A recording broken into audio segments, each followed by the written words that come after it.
I'm John Fowler, Deniliquin District Agronomist. I'm in a rice crop here in the Murray Valley of New South Wales.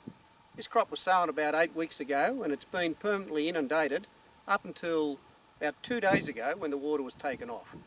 And the water will stay off this crop now until it actually dries down a fair bit. This is a practice that we call mid-season draining, and it's of increasing prominence in the Murray Valley. What we're trying to do is protect the crop from any damage from physiological straighthead. That's a condition we don't know much about, and it's a condition we can't screen for, but what we can do is take water off the crop at this stage, and that will minimise the impact of the condition on the rice. This rice crop is a crop of opus, and opus is a variety that's particularly prone to physiological straighthead, but we know it's a condition that will affect other rice varieties as well.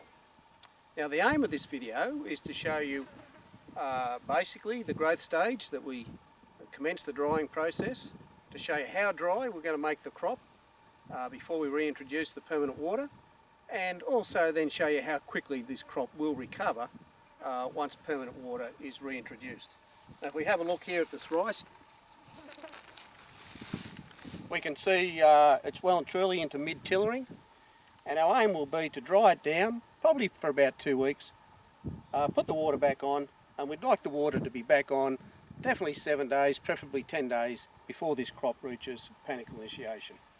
Here we are in a bay that's been dry for about a week now, and it's had a bit over 60 millimetres of evaporation occurring during that time.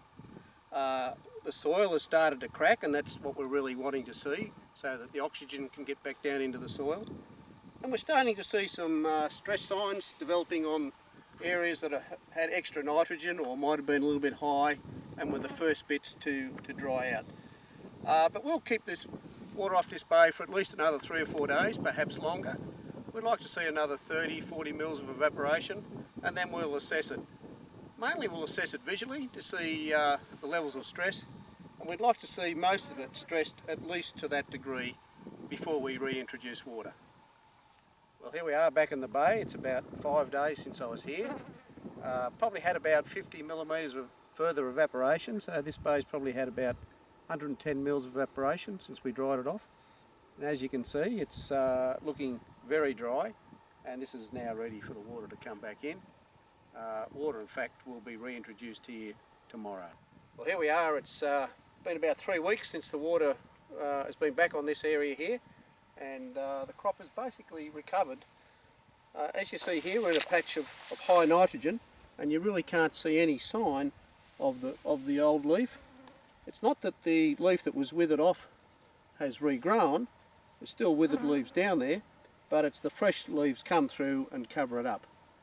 If we go over to an area of low nitrogen, you'll still be able to see the signs of the stress, because the fresh growth is a bit slower coming through and doesn't cover the stress so readily. So signs of stress still there where there's low nitrogen, but where the nitrogen is adequate, the fresh growth has covered it up.